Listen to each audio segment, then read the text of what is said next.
Hello everyone. स्वागत है आप सभी का हमारे यूट्यूब चैनल सफलतागंज में। आई होप आप सभी बहुत अच्छे होंगे और अपनी प्रिपरेशन भी बहुत अच्छे से कर रहे होंगे। तो फ्रेंड्स, जैसा कि आप सब जानते हैं, हमारी घटना चक्र की सीरीज चल रही थी जिसमें हम ज्योग्राफी की घटना चक्र को कंप्लीट कर रहे थे। इंडियन ज्योग्राफी को हम ऑलरेडी कंप्लीट कर चुके हैं अपने वीडियोस के माध्यम से, और अब हम वर्ल्ड ज्योग्राफी को कंप्लीट कर रहे थे जिसमें हमने शुरुआत की थी अपने फर्स्ट चैप्टर से, जो कि था यूनिवर्स यानी कि ब्रह्मांड के बारे में। उसमें हमने अपने ब्रह्मांड के ओरिजिन के बारे में यानी कि उत्पत्ति के बारे में पढ़ा। उसके अलावा यहाँ देख सकते हैं आप, हमने ओरिजिन ऑफ यूनिवर्स पढ़ा। उसके अलावा हमने सोलर सिस्टम के बारे में पढ़ा, कैसे हमारा सोलर सिस्टम में क्या क्या चीजें आती हैं। उसके बाद हमने सारे के सारे प्लैनेट्स के बारे में पढ़ा। आज जो हम पढ़ने जा रहे हैं वो होगा हमारा चंद्रमा के बारे में यानी कि मून के बारे में। देखिए, मून आप सभी जानते हैं कि पृथ्वी का यानी कि अर्थ का एकमात्र नेचुरल सैटेलाइट यानी कि नेचुरल जो उपग्रह है यानी कि प्राकृतिक उपग्रह है वो कौन है? चंद्रमा है। इसके पहले हमने क्या देखा कि जो बुध और शुक्र है यानी मरकरी और जो आपका वीनस है, इसके पास कोई आपका उपग्रह नहीं है। ठीक है, ना ही नेचुरल ना ही आर्टिफिशियल। उसके बाद पृथ्वी है, पृथ्वी के पास अपना एक मात्र उपग्रह है जो कि है क्या? मून यानी कि चंद्रमा, एकमात्र नेचुरल सैटेलाइट जो कि चंद्रमा है। उसके बाद आगे के जो ग्रह हैं यानी कि मंगल है, आगे हमारा मार्स जिसे कहते हैं, तो फोबोस एंड डीमोस इसके दो उपग्रह हैं। उसके बाद जुपिटर सैटर्न, ठीक है, जुपिटर सैटर्न यूरेनस और नेपच्यून, इन सबके पास काफी ज्यादा मात्रा में अपने खुद के उपग्रह हैं। फिलहाल हम यहाँ पर बात किसकी कर रहे हैं? पृथ्वी के प्राकृतिक उपग्रह की, जो कि चंद्रमा है। तो चंद्रमा हमारे लिए इंपॉर्टेंट है, तो चंद्रमा को हम डिटेल में पढ़ेंगे, यानी मून को हम डिटेल में पढ़ेंगे, क्योंकि हम अर्थ पर रहते हैं। हम किस प्लैनेट पर? अर्थ प्लैनेट पर रहते हैं, और इसका एकमात्र जो नेचुरल सैटेलाइट है वो क्या है? मून है। इसलिए मून हमारे लिए इंपॉर्टेंट है और मून को हम डिटेल में यहाँ पर स्टडी करेंगे। तो बिना किसी देरी के स्टार्ट करेंगे अपने सेशन को। अगेन, स्टार्ट करने से पहले अगर आपने अभी तक हमारे चैनल सफलतागंज को सब्सक्राइब नहीं किया है तो जाएं और जल्दी से हमारे चैनल सफलतागंज को सब्सक्राइब करें।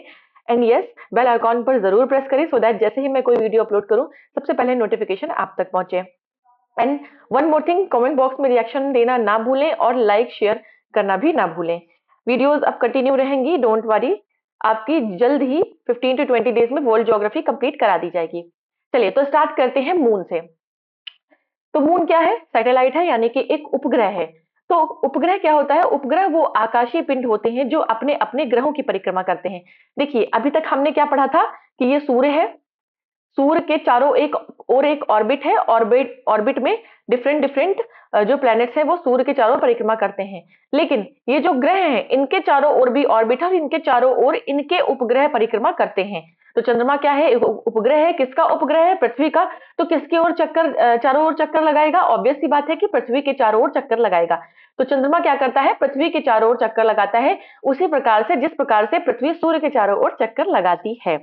राइट। और अपने ग्रह के साथ साथ सूर्य की भी परिक्रमा करते हैं। तो ऑब्वियस सी बात है, अपने ग्रह की तो परिक्रमा कर ही रहे हैं, और जब उनका ग्रह खुद ही सूर्य की परिक्रमा कर रहा है तो वो भी ऑब्वियस सी बात है कि सूर्य की परिक्रमा करने लगेंगे, यानी करते हैं। पृथ्वी का एकमात्र उपग्रह चंद्रमा यानी कि मून है। पृथ्वी से चंद्रमा की सबसे जो मिनिमम डिस्टेंस है, जिसे न्यूनतम दूरी कहते हैं, वो क्या है? 3,63,300 किलोमीटर। ठीक है। और जो अधिकतम दूरी है वो है क्या? 4,05,500 किलोमीटर। अब आप यहाँ पर दो टर्म देख रहे हैं, पेरिजी एंड एपोजी। तो देखिए, चंद्रमा जब पृथ्वी के सबसे करीब होता है तो उस स्थिति को कहते हैं हम पेरिजी। ठीक है। और वो डिस्टेंस कितनी है? यहाँ पर लिखी हुई है 3,63,300 किलोमीटर। और चंद्रमा जब पृथ्वी से अधिकतम दूरी पर होता है तो उसे हम एपोजी कहते हैं, और ये दूरी कितनी है? 4,05,500 किलोमीटर। जस्ट लाइक जब आपका जो अर्थ है वो जब सन के सबसे नियरेस्ट होता है तो उसे क्या कहते हैं? पेरीहीलियन कहते हैं। और जब अर्थ यानी पृथ्वी सूर्य से सबसे दूरी पे होती है तो उसे हम एपीहीलियन कहते हैं। ठीक है। पेरीहीलियन क्या होता है? 4 जनवरी को होता है। 4 जनवरी को पृथ्वी सूर्य के सबसे निकटतम होती है। और एपीहीलियन क्या होता है? जब पृथ्वी सूर्य से सबसे ज्यादा दूरी पर होती है, जो कि 4 जुलाई को होता है। ये हमने पढ़ा है। उसी तरीके से ये चंद्रमा के रेफरेंस में भी यहाँ पर एपोजी और पेरिजी बोला जाता है। और जब पृथ्वी और सूर्य की बात करते हैं तो वहां पर एपीहीलियन और पेरिहीलियन बोला जाता है। नेक्स्ट है जब चंद्रमा और पृथ्वी की औसत दूरी कितनी है, 3,84,400 किलोमीटर। एवरेज अगर आप निकालेंगे तो वो ये निकल कर आएगी, जो कि इतना इंपॉर्टेंट नहीं है, आपको ये डिस्टेंस नहीं याद रखनी, बस ये याद रखना है कि जब निकटतम होता है तो पेरिजी होता है, जब चंद्रमा पृथ्वी के एकदम पास होता है तो उस स्टेट को हम पेरिजी कहते हैं, और जब सबसे दूरी पर होता है तो उसे हम एपोजी कहते हैं। नेक्स्ट है चंद्रमा सौर मंडल का पांचवां सबसे बड़ा उपग्रह है। याद रखिएगा, चंद्रमा जो है वो हमारे सोलर सिस्टम का पांचवां सबसे बड़ा सैटेलाइट है। इसका व्यास 3,475 किलोमीटर है। चंद्रमा, अब देखिए, पृथ्वी के चारों ओर तो घूमता ही है, और अपने अक्ष पर 27 दिन 7 घंटे 43 मिनट यानी 27.322 डेज में एक घूर्णन गति पूरी करता है। और ये भी एक सरप्राइजिंगली एक बात है कि पृथ्वी के चारों ओर जो ये रेवोल्यूशन करता है, देखिए इसका अपने अक्ष पर क्या होता है, रोटेशन होता है। ठीक है, रोटेशन होता है, अपने धुरी पर घूमता है। कितने एक पूरा चक्कर कितने दिन में लगाता है, 27 दिन 7 घंटे 43 मिनट। और अच्छी बात, एक मजे की बात यह है सरप्राइजिंगली कि जब ये रेवोल्यूशन यानी पृथ्वी के चारों ओर चक्कर लगा रहा होता है, तो भी ये इतनी ही अवधि लेता है, मतलब 27 दिन 7 घंटे लगभग 43 मिनट। तो जितनी वह पृथ्वी की परिक्रमा करने में लेता है, तो अपने अक्ष पर जितने दिन में घूमता है उतना ही वो टाइम लेता है पृथ्वी की परिक्रमा करने में। इसी कारण से हमें चंद्रमा का कभी पूरा भाग नहीं दिखता है। ठीक है, क्योंकि वो अपनी धुरी पर भी घूम रहा है, प्लस वो पृथ्वी के चारों ओर भी घूम रहा है। तो किसी भी समय पे हम जब देखते हैं तो हमें चंद्रमा का केवल 59% भाग ही दिखाई पड़ता है, कभी भी हम पूरा चंद्रमा नहीं देख पाते हैं। इससे ये हमें क्लियर होता है कि चंद्रमा का एक भाग हमेशा पृथ्वी की ओर रहता है और एक भाग हमेशा उसके अपोजिट रहता है। चंद्रमा की पृथ्वी के चारों ओर की कक्षा दीर्घवृत्तीय है और झुकाव युक्त यानी कि टिल्टेड है। ठीक है, तो याद रखिएगा चंद्रमा जो है वो थोड़ा सा अपने अक्ष पर झुका हुआ है। ठीक है, जिससे चंद्रमा पृथ्वी से सर्वाधिक दूरी पर होता है तो छोटा, और जब निकटतम पर होता है तो बड़ा दिखाई देता है, क्योंकि वो टिल्टेड है, तो जब पास होगा तो बड़ा दिखाई देगा, और जब दूर होता है तो वो छोटा दिखाई देता है। अब एक सरप्राइजिंग फैक्ट और यहाँ पर है कि ध्वनि तरंगों के संचरण के लिए किसी माध्यम की आवश्यकता होती है। वायुमंडल इसका एक सशक्त माध्यम है, और चंद्रमा पर वायुमंडल का अभाव है। इस कारण चंद्रमा पर दो व्यक्ति एक दूसरे की बातें नहीं सुन सकते हैं। अब ये तो आपने किताबी भाषा पढ़ ली, अब मैं आपको थोड़ा आसान भाषा में इसको समझाती हूँ। देखिए, जो साउंड वेव्स होती हैं आपकी, ठीक है, साउंड वेव, साउंड क्या है, साउंड वेव्स जो है हमारी, यानी कि ध्वनि की जो तरंगे हैं, उसको ट्रैवल करने के लिए, उसको चलने के लिए चाहिए क्या होता है, एक मीडियम चाहिए होता है। अब हमारे पास कितने मीडियम है, हमारे पास 3 मीडियम है, सॉलिड, लिक्विड और गैस। ठीक है, यानी कि ठोस, द्रव और गैस, ये हमारे पास 3 माध्यम है जिनसे साउंड वेव ट्रैवल करती हैं। ठीक है, ठोस में सबसे ज्यादा उनकी तीव्रता होती है, फिर लिक्विड में कम और गैसेस में और कम। ठीक है, तो आप यहां से समझ पा रहे हैं कि इसका मतलब अगर कहीं निर्वात है, निर्वात, निर्वात क्या होता है, निर्वात जहां पर नो मीडियम, कोई मीडियम होता ही नहीं है। ये याद रखिएगा, निर्वात क्या होता है, जहां पर कोई मीडियम नहीं होता है, मतलब कि ना वो सॉलिड है, ना लिक्विड है, ना वहां पर गैस है। भाई आप कहेंगे कि मैम ठीक है, गैस की मीडियम कहाँ से हो गया, तो भाई हमारा जो एटमॉस्फेयर है, जैसे मैं जब बोल रही हूँ आप सामने खड़े होकर सुन रहे हैं, तो उसके लिए मीडियम क्या है, लिक्विड और सॉलिड तो है नहीं।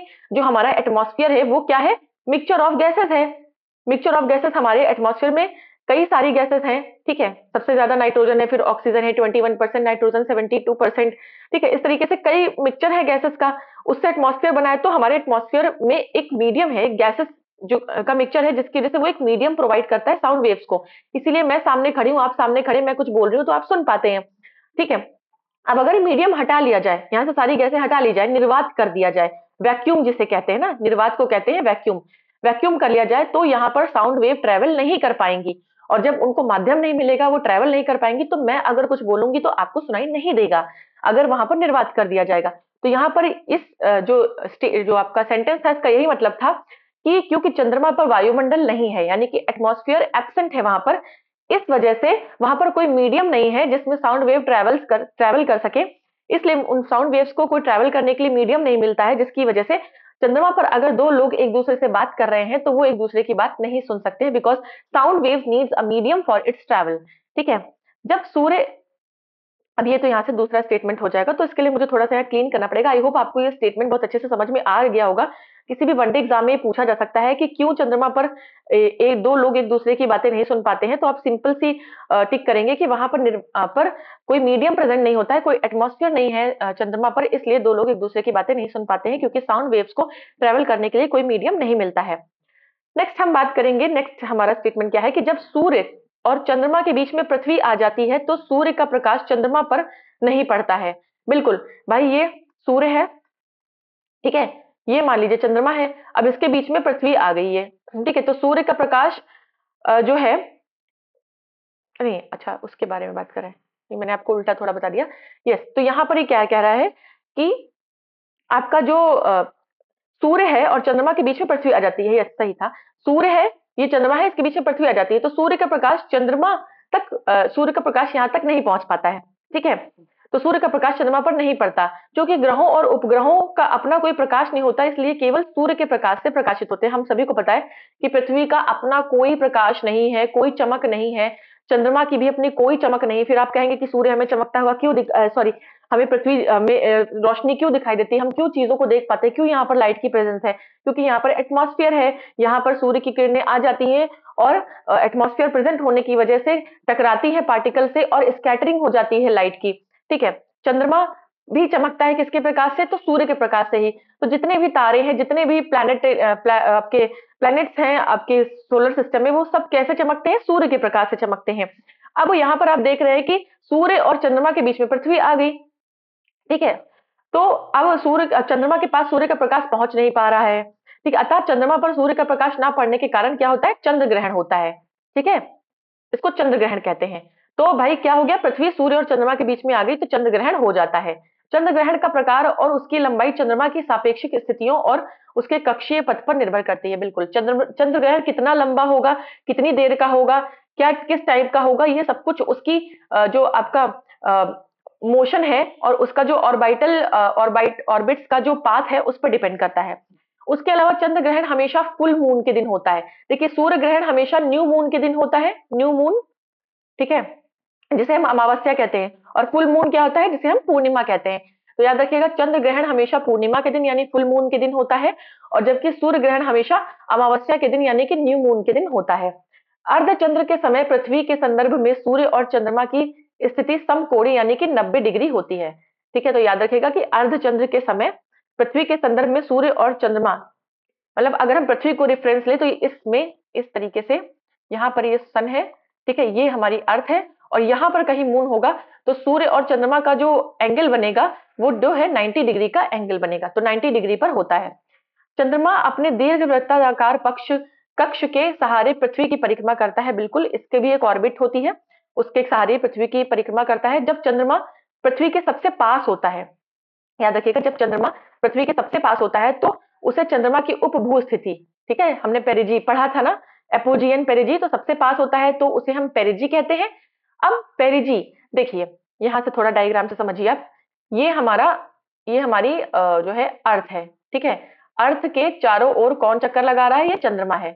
अब कह रहा है कि चंद्रमा जब अर्थ के सबसे पास होगा, तो पास होगा तो अर्थ में क्या है, अर्थ के पास है ग्रेविटेशन, ग्रेविटेशनल फोर्स है, ठीक है, ग्रेविटेशनल फोर्स है, गुरुत्वीय त्वरण है, गुरुत्वाकर्षण बल है। जब आपका चंद्रमा सबसे पास होता है, पृथ्वी के सबसे निकटतम होता है, तो ग्रेविटेशनल पुल से उसे खींचने की कोशिश करती है, जिसकी वजह से जो है चंद्रमा का ज्वारोत्पादक बल सर्वाधिक होता है। तो यहाँ पर हाई टाइड्स ओरिजिनेट होती है, ठीक है, उच्च ज्वार उत्पन्न होता है जिसे हम हाई टाइड्स कहते हैं, ठीक है, क्या कहते हैं, हाई टाइड्स कहते हैं। तो हाई टाइड्स कब होती हैं, जब पेरिजी होती है। हाई टाइड्स कब आएंगी, जब आपका चंद्रमा पृथ्वी के सबसे पास, सबसे करीब, सबसे निकटतम होगा, ठीक है। जो अब हाई टाइड्स और लो टाइड्स में कितना अंतर है, तो नॉर्मल टाइड से 15 से 20% ज्यादा फोर्स, ज्यादा इंटेंस होती हैं आपकी हाई टाइड्स, ठीक है। इसके अगर हम ऑपोजिट देखें तो चंद्रमा पृथ्वी से सबसे अधिकतम दूरी पर होता है जब, जिसे हम अपोजी कहते हैं, जिसे अपभू, ठीक है, उपभू, अपभू ही थोड़ा सा हिंदी में टर्म है, याद रखिएगा। बहरहाल मैं ऐसा कहूंगी कि आप इंग्लिश की टर्मिनोलॉजी थोड़ा सा जरूर अपनी डेली उसमें लाएं, ठीक है, आदत में लाएं, हैबिट में लाएं, तो आपको आसानी रहेगी। इस समय चंद्रमा का ज्वारोत्पादक बल न्यूनतम होता है। ऑब्वियस सी बात है कि चंद्रमा पृथ्वी से दूर है तो ग्रेविटेशनल पुल जो है वो मिनिमम है, जिसकी वजह से लो टाइड्स आती है। क्या होती है, लो टाइड्स आते हैं, निम्न ज्वार, ठीक है, जो सामान्य ज्वार से 20% छोटा होता है। तो हाई टाइड सामान्य से 15 से 20% ज्यादा होता है, बड़ा होता है, और लो टाइड्स को लो क्यों कहते हैं, क्योंकि ये सामान्य ज्वार से 20% छोटा होता है। इसके बाद हम नया स्टेटमेंट देखेंगे अपना कि 22 दिसंबर 1999 को चंद्रमा पूर्ण अपभू उपभू पर था, यानी एपोजी पर, पेरिजी पर था। अर्थात इस दिन चंद्रमा पृथ्वी के सबसे निकटतम दूरी पर रहने के कारण ही सर्वाधिक चमकदार दिखाई पड़ा। तो ये एक डे था, 22 दिसंबर 1999। इस वक्त कंप्लीट पेरिजी पे था, जो मून था वो कंप्लीट पेरिजी पर था और अर्थ के सबसे नियरेस्ट था, इसलिए बहुत ज्यादा ब्राइट दिखाई पड़ रहा था। 14 नवंबर 2016 को फिर से ये स्थिति देखने को मिली हमें, कंप्लीट, ठीक है, कंप्लीट पेरिजी देखने को मिली, और जिसमें चंद्रमा 60 वर्षों में सबसे बड़ा और चमकदार दिखाई दिया। तो 14 नवंबर 2016 को 60 सालों में सबसे बड़ा और चमकदार हमें मून दिखाई पड़ा। इस स्थिति को आम बोलचाल की भाषा में सुपर मून भी कहते हैं। तो ये टर्म आपके लिए इंपॉर्टेंट है, सुपर मून। ठीक है, जब चंद्रमा पूर्ण कंप्लीट पेरिजी स्टेट में होता है, ठीक है, कंप्लीट पेरिजी स्टेट में होता है, जिसकी वजह से वो अर्थ के बहुत पास होता है और बहुत चमकदार और बड़ा दिखाई देता है, तो उस स्थिति को हम क्या कहते हैं? उस स्थिति को हम सुपर मून कहते हैं। ये समझ लीजिए, काफी इंपॉर्टेंट है, क्योंकि अभी आपको कंफ्यूज करने के लिए और भी मून आएंगे। अभी आपके पास क्या आएगा? सुपर मून आया, अभी आपके पास ब्लड मून आएगा, अभी आपके पास ब्लू मून आएगा। तो आपको कंफ्यूज नहीं होना है, आपको याद रखना है कि सुपर मून क्या होता है, कि जब जो कंप्लीट पेरिजी का टाइम होता है, पेरिजी क्या, जब मून अर्थ के बहुत पास होता है, सबसे पास नियरेस्ट होता है, और कंप्लीट पेरिजी पे होता है, एकदम पूर्ण उपभू होता है, कंप्लीट पेरिजी होती है, काफी पास हो जाता है, नॉर्मल से ज्यादा पास, ठीक है, एकदम डिस्टेंस मिनिमम आपकी होती है। तो आपको जो चंद्रमा है वो काफी ज्यादा बड़ा और चमकदार, ऑब्वियस बात है, पृथ्वी के बहुत पास है तो बड़ा और चमकदार दिखाई पड़ेगा, जिसकी वजह से ये सुपर मून जैसी कंडीशन आपकी डेवलप हो जाती है, और हम इसे सुपर मून कहते हैं क्योंकि काफी बड़ा दिखाई देता है। ठीक है, अर्थात सुपरमून वह स्थिति है जब चंद्रमा पृथ्वी के सबसे निकट होता है और पूर्ण चंद्रमा यानी कि फुल मून होता है। इसमें चंद्रमा लगभग 14% बड़ा और 30% अधिक चमकीला दिखाई पड़ता है। ठीक है, तो 14% बड़ा और 30% हमें ज्यादा चमकदार दिखाई पड़ता है क्या? चंद्रमा। अब देखिए यहाँ पर नेक्स्ट मून आप पढ़ेंगे ब्लड मून। कि ब्लड मून क्या होता है? अब देखिए, ब्लड मून भी आपका एक इंसिडेंट है, एक परिघटना है। इसमें क्या होता है कि पृथ्वी चंद्रमा पर पूर्ण छाया डालती है, ठीक है, जो हमारी अर्थ है वो चंद्रमा पर पूरी छाया डालती है, तब पूर्ण चंद्र ग्रहण की स्थिति उत्पन्न हो जाती है। हम पढ़ चुके हैं कि पृथ्वी सूर्य और चंद्रमा के बीच में आ जाती है तो चंद्र ग्रहण होता है। तो जब पृथ्वी पूरी छाया डाल देती है, क्योंकि तो चंद्रमा है वो पृथ्वी से साइज में छोटा है, तो पूरी तरीके से उसे ढक लेती है, तब क्या होता है? पूर्ण चंद्र ग्रहण उत्पन्न होता है। ठीक है, इसमें चंद्रमा के सतह पर पृथ्वी पर प्रकाश पृथ्वी के वायुमंडल के छोर से होकर पहुंचता है। ठीक है, एक होता है कि जैसे मान लीजिए ये कोई चीज है, इसको ढका, तो ये देखिए आधा ढका, तो ये हमारा चंद्र ग्रहण हो गया। लेकिन एक क्या हो गया कि ये हमारा चंद्रमा है, इसको पूरी तरीके से पृथ्वी ने ढक लिया। तो अब जब पूरी तरीके से पृथ्वी इसको सुपर इम्पोज कर लेती है, ठीक है, एक टर्म यूज करते हैं, सुपर इम्पोज, पूरी तरीके से एकदम ढक लिया, तो अब यहाँ पर क्या होगा कि जो अर्थ है, जैसे कि मान लीजिए अर्थ ने ढक लिया, ठीक है, ये आपका ये मून है, इसको अर्थ ने इसे पूरी तरीके से ढक लिया, तो अब इसके जो कॉर्नर्स हैं, यहां से होकर प्रकाश कहाँ पहुंचेगा? या चंद्रमा तक पहुंचेगा आपका। तो काफी कम मात्रा में पहुंच पाता है, इस कारण चंद्रमा जो है हमें लाल रंग का, गहरे लाल रंग का दिखाई देता है। इस वजह से इस मून को हम ब्लड मून कहते हैं।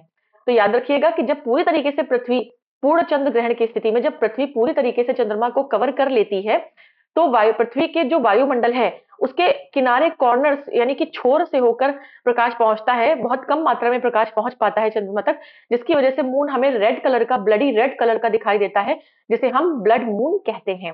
तो आपने सुपर मून समझ लिया, आपने ब्लड मून समझ लिया। अब हम तीसरा प्रोसेस, तीसरी जो परिघटना है, तीसरा जो इंसिडेंट है, जिसे हम ब्लू मून कहते हैं, ये आप समझेंगे। ठीक है, ब्लू मून काफी इंपॉर्टेंट है, स्टार मार्क करिएगा।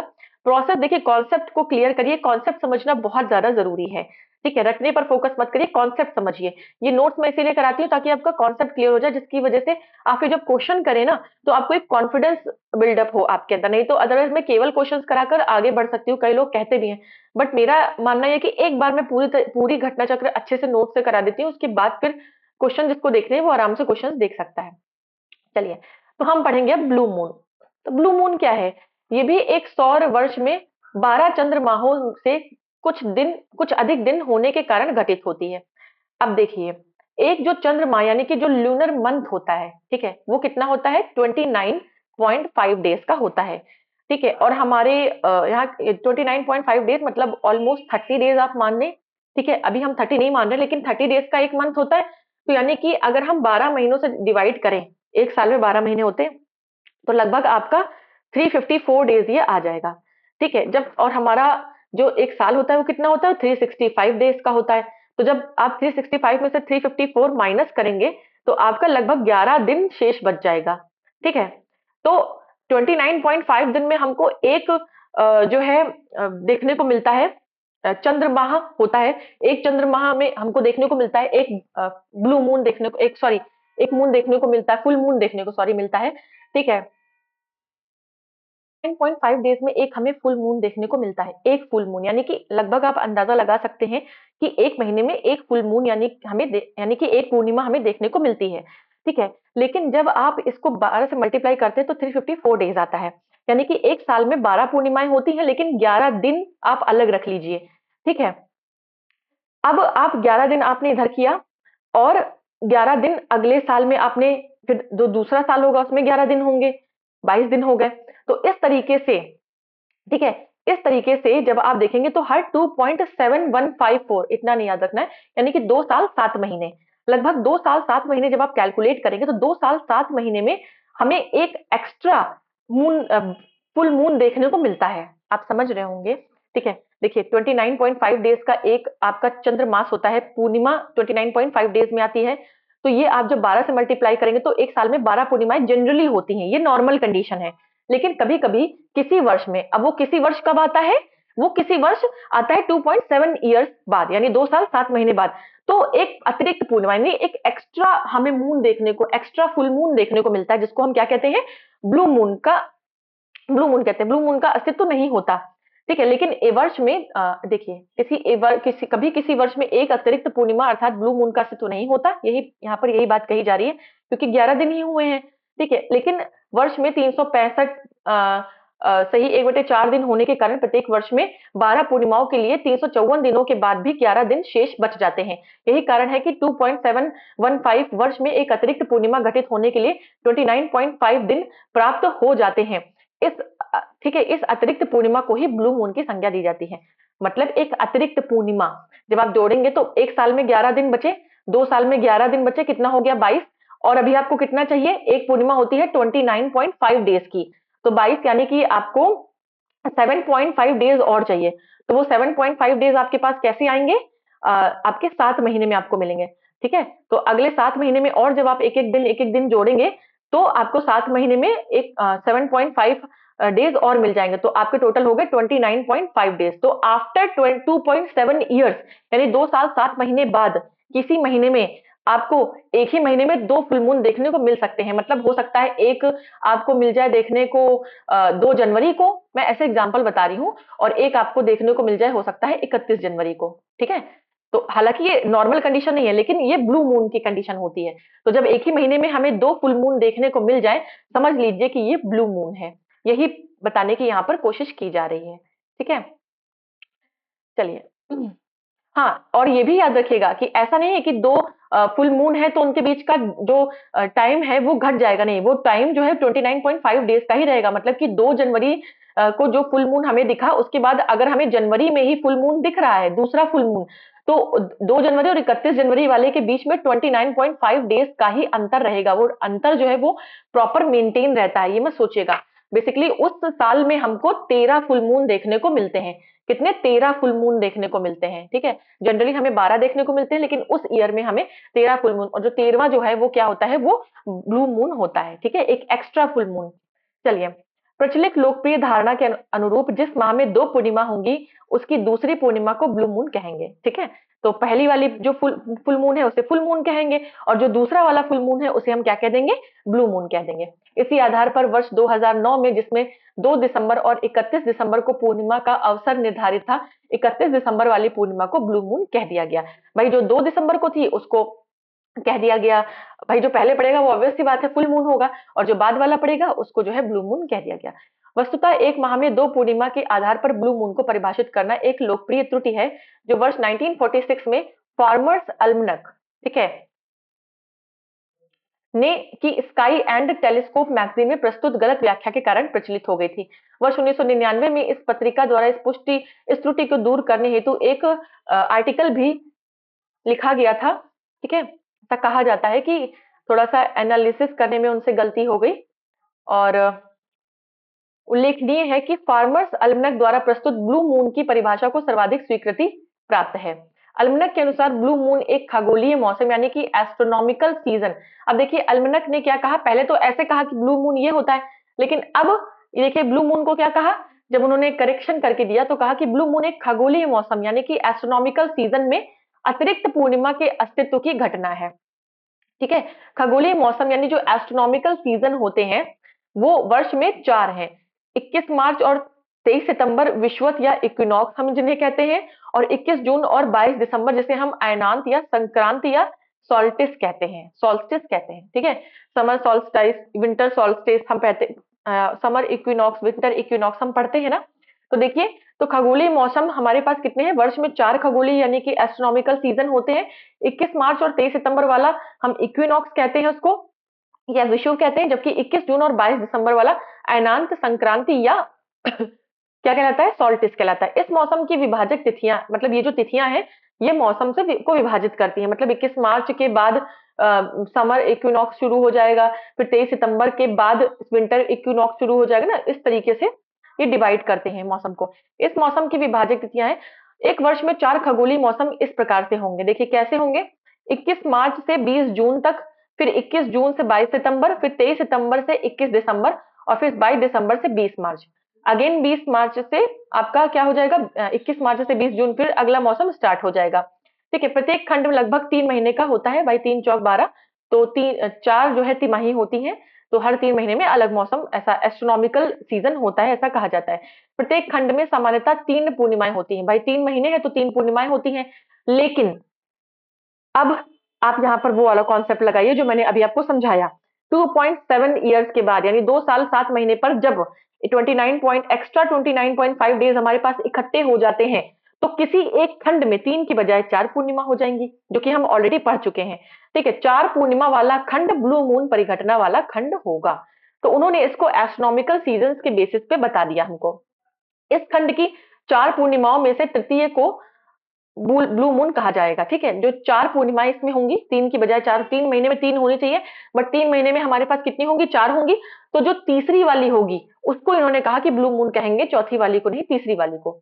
इस परिभाषा के आधार पर 2010 में खगोलीय मौसम खंड 23 सितंबर से 22 दिसंबर के दौरान कुल 4 पूर्णिमाएं 25 सितंबर, 24 अक्टूबर, 21 नवंबर, 20 दिसंबर को हुई थी। 21 नवंबर 2010 को घटित तीसरी पूर्णिमा ब्लू मून थी। ये आप इतना याद रखने की इसको जरूरत नहीं है। बस यहाँ पर आप समझिए कि जब आप अल्मनक वाला कॉन्सेप्ट, इसका जब रेक्टिफाइड कॉन्सेप्ट लगाएंगे, तो आप ये वहां पर उसने ब्लू मून को एस्ट्रोनॉमिकल सीजन से करके बता दिया है। ठीक है, बेसिक कॉन्सेप्ट आपका वही रहेगा कि कैसे आपका 29 एक्स्ट्रा 29.5 डेज आए 2.7 ईयर्स में, वो आपको याद रखना है। ठीक है, और जो थर्ड वाला फुल मून होगा वो इनके हिसाब से ब्लू मून होगा। किसी ग्रह या उपग्रह पर किसी पिंड का भार उसके द्रव्यमान तथा उस ग्रह या उपग्रह के गुरुत्वीय त्वरण के गुणनफल के बराबर होता है। बिल्कुल, देखिए एक आप फॉर्मूला याद रखिएगा, वेट क्या होता है, वेट बराबर द्रव्यमान यानी कि मास इनटू गुरुत्वीय त्वरण, यानी जिसे हम जी कहते हैं। ठीक है, अब आप कहेंगे वेट और मास में क्या अंतर है। देखिए ये है वेट, जिसे हम क्या कहते हैं, भार। भार क्या होता है, और ये होता है एम, आपका क्या होता है, द्रव्यमान। मैं कहूं, ठीक है, भार जो है द्रव्यमान गुणे गुरुत्वीय त्वरण होता है, ये आप याद रखिएगा। द्रव्यमान के साथ जब हम गुरुत्वीय त्वरण का गुणा कर देते हैं तो वो भार निकल के आता है। अब आप कहें कि अब जो यहाँ पर एक और कॉन्सेप्ट दिया हुआ है कि चंद्रमा का गुरुत्वीय त्वरण 1/6 होता है, मतलब हमारा जो जी है अर्थ पर, अर्थ पर, वो मून पर क्या है, नहीं, मून का जो जी है, मून का मान लीजिए जी डैश है, तो जी डैश जो है वो 1/6 ऑफ जी है। ठीक है, याद रखिएगा कि जो हमारे यहाँ पर गुरुत्वीय त्वरण है, हमारे यहाँ कितना है ग्रेविटेशनल फोर्स, जो वो है हमारा ग्रेविटेशनल एक्सेलरेशन जो है हमारा, वो 9.8 मीटर पर सेकेंड स्क्वायर है। ठीक है, और चंद्रमा पर ये क्या है, 1/6 ऑफ 9.8। ठीक है, तो जो हमारा गुरुत्वीय त्वरण है पृथ्वी पर, उसका 1/6 है चंद्रमा पर। इसीलिए वहां पर जो गुरुत्वाकर्षण बहुत कम है, जिसकी वजह से आप देखते होंगे जब वहां पर जो अ, अंतरिक्ष यात्री जाते हैं, तो वो उनका वो वहां पर ऐसे हवा में लटके हुए दिखाई देते हैं, क्योंकि वहां पर काफी कम गुरुत्वाकर्षण जो है नेग्लिजिबल अमाउंट में है, इसलिए।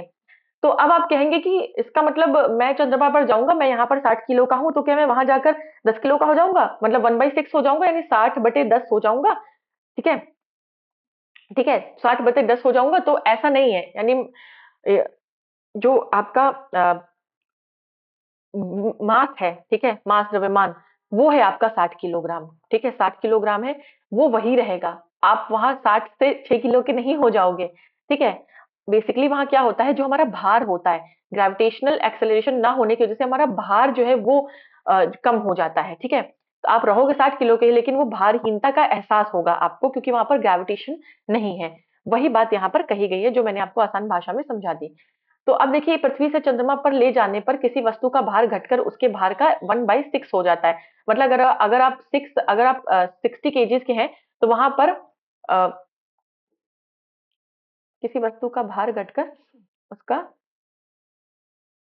1/6 हो जाता है। ठीक है, तो आप वहां पर क्या हो जाएगा, 10 किलो। ठीक है, 10 किलो आप को वहां पर 10 किलो हो जाएगा। अगर किसी चीज का भार यहाँ पर 60 किलो है, तो चंद्रमा पर जाकर वो 10 किलो हो जाएगा, यानी 60/6, यानी जो भी आपको दिया उसका उसको डिवाइड कर देंगे आप 6 से, तो 1/6 हो जाता है चंद्रमा पर। लेकिन अगर आपसे पूछे आपसे क्वेश्चन घुमाकर पूछ ले कि किसी वस्तु का द्रव्यमान पृथ्वी पर 10 किलोग्राम है, तो चंद्रमा पर उसका द्रव्यमान क्या होगा, तो यस, द्रव्यमान वही रहेगा, 10 किलोग्राम ही रहेगा। लेकिन अगर पूछ ले किसी वस्तु का भार पृथ्वी पर 60 किलोग्राम 60 किलोग्राम है, भार को देखिए, भार की यूनिट भी चेंज हो जाएगी, किलोग्राम मीटर पर सेकंड स्क्वायर हो जाएगा, क्योंकि ये जी की यूनिट भी लगेगी ना, मीटर पर सेकंड स्क्वायर।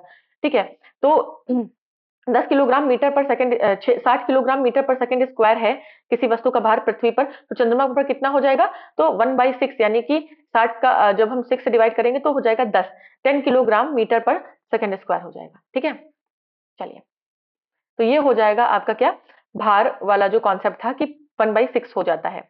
तो इसको अब हम यहाँ पर रब कर देंगे, आगे बढ़ेंगे हम अपने नेक्स्ट कॉन्सेप्ट की तरफ। चंद्रमा पर कुछ ये है काले धब्बे वाला कॉन्सेप्ट, देखते हैं।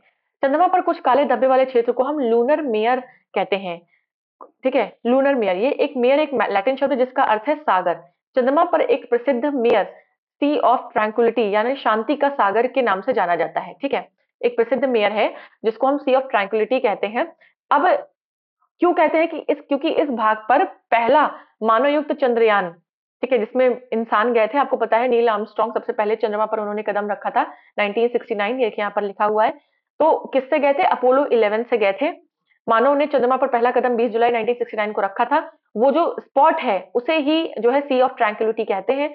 अमेरिका के अपोलो 11 मिशन द्वारा भेजे गए 3 अंतरिक्ष यात्रियों में Neil Armstrong, Michael Collins and Edwin Buzz Aldrin junior थे।